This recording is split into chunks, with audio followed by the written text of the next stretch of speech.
بسم اللہ الرحمن الرحیم۔ صرف 5 منٹ کا مدرسہ قرآن و حدیث کی روشنی میں۔ سبق نمبر 15۔ نمبر 1، اسلامی تاریخ۔ ام المؤمنین حضرت ام سلمہ رضی اللہ عنہا۔ ام المؤمنین حضرت ام سلمہ رضی اللہ عنہا پہلے ابو سلمہ بن عبد الاسد کے نکاح میں تھیں۔ ان کے انتقال کے بعد حضور صلی اللہ علیہ وسلم نے نکاح فرمایا۔ وہ عقل مند اور بلند اخلاق و کردار والی خاتون تھیں، زاہدانہ زندگی گزارتیں اور راہ خدا میں بڑی فیاضی سے خرچ کیا کرتی تھیں۔ لوگوں کو نیکی کا حکم کیا کرتیں اور برائی سے روکتیں۔ حدیث سننے کا بہت شوق تھا۔ حدیث میں حضرت عائشہ رضی اللہ عنہا کے بعد کوئی ان کے مقابل نہ تھے۔ فقہی معلومات، معاملہ فہمی، ذہانت اور دانش مندی میں بلند مقام رکھتی تھیں۔ جلیل القدر صحابہ کرام اور بڑے بڑے تابعین ان سے مسائل کی تحقیق کیا کرتے تھے۔ ان کی رائے کی درستگی اور عقل مندی کا اندازہ اس سے ہوتا ہے کہ صلح حدیبیہ کے موقع پر جب کفار نے مسلمانوں کو عمرہ کرنے سے روک دیا تو حضور صلی اللہ علیہ وسلم نے صحابہ کو احرام کھولنے کا حکم دیا۔ صحابہ کرام پر عمرہ کیے بغیر احرام کھولنا بہت شاق گزرا۔ چنانچہ اس موقع پر ام سلمہ رضی اللہ عنہا ہی نے حضور صلی اللہ علیہ وسلم کو مشورہ دیا کہ ابھی صحابہ کو صدمہ ہے، اس لیے آپ خود پہلے احرام کھول دیجئے، پھر صحابہ بھی اپنے احرام کھول دیں گے۔ اس مشورے کو آپ صلی اللہ علیہ وسلم نے پسند فرمایا اور ایسا ہی کیا۔ اس وقت صحابہ کو یقین ہو گیا کہ اب صلح کے شرائط بدل نہیں سکتے، تو تمام صحابہ رضی اللہ عنہم نے احرام کھول دیا۔ ان کا انتقال شوال سن 59 ہجری میں ہوا اور حضرت ابو ہریرہ نے جنازے کی نماز پڑھائی۔ نمبر 2، اللہ کی قدرت۔ شہد کی مکھی میں اللہ کی نشانی۔ اللہ تعالیٰ نے شہد کی مکھی کو وہ ہنر دیا ہے جس سے وہ پھولوں سے رس چوس کر شہد بناتی ہے۔ ان کے بنائے ہوئے شہد میں انسان کے لیے بہت سے فائدے ہیں۔ اتنی سائنسی ترقی کے باوجود انسان شہد حاصل کرنے کے لیے شہد کی مکھی کا محتاج ہے۔ کوئی انسانی طاقت ایسا کرنا چاہے تو یہ ناممکن ہے۔ یہ اللہ کی قدرت کی بہت بڑی نشانی ہے۔ وہ ایک چھوٹی سی مکھی سے اتنا بڑا کام لیتا ہے۔ نمبر 3، ایک فرض کے بارے میں۔ شوہر کے بھائیوں سے پردہ کرنا۔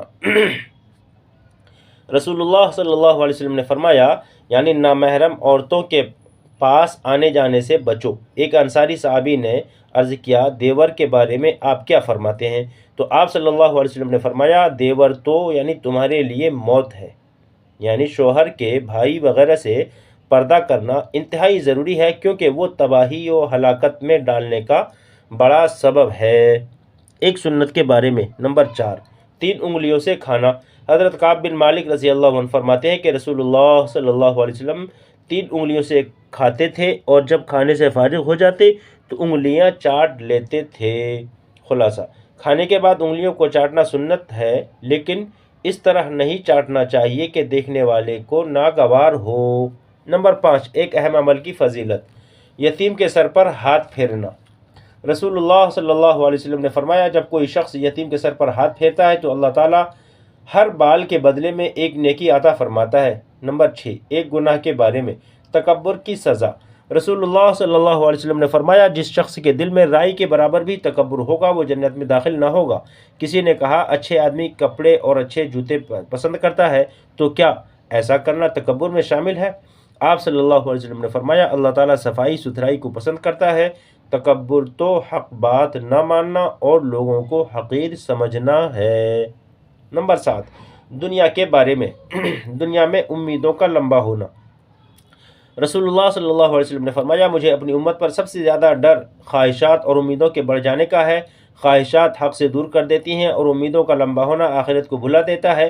یہ دنیا بھی چل رہی ہے اور ہر دن دور ہوتی چلی جا رہی ہے، اور آخرت بھی چل رہی ہے اور ہر دن قریب ہوتی جا رہی ہے۔ یعنی ہر وقت زندگی کم ہوتی جا رہی ہے اور موت قریب آتی جا رہی ہے، اس لیے آخرت کی تیاری میں لگے رہنا چاہیے۔ نمبر 8، آخرت کے بارے میں۔ نیک اعمال کرنے والوں کا انعام۔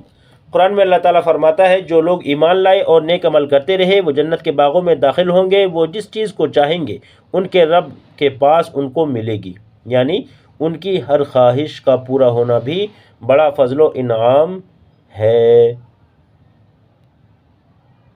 نمبر 9، طب نبوی سے علاج۔ جوں پڑنے کا علاج۔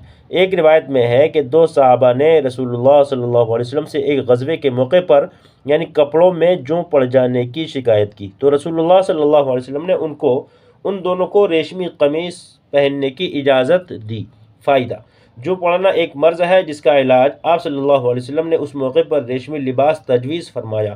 یہ لباس اگرچہ عام حالات میں مردوں کے لیے جائز نہیں ہے، لیکن ماہر حکیم یا ڈاکٹر اگر ضرورت کی وجہ سے تجویز کرے تو گنجائش ہے۔ نمبر 10، قرآن کی نصیحت۔ قرآن میں اللہ تعالیٰ فرماتا ہے، یہ بتاتے ہوئے احکام ہی میرا سیدھا راستہ ہے، تم اسی پر چلو اور دوسرے یعنی غلط راستوں پر مت چلو، ورنہ وہ راستے تم کو راہ خدا سے ہٹا دیں گے۔ اللہ تعالیٰ اس بات کا تم کو تاکید کے ساتھ حکم دیتا ہے تاکہ تم ٹیڑھے راستے سے بچ سکو۔ اللہ تعالیٰ ہم سب کو عمل کی توفیق نصیب فرمائے۔ دوستو، حوصلہ افزائی کے لیے لائک اور کمنٹ ضرور کریں۔ شکریہ۔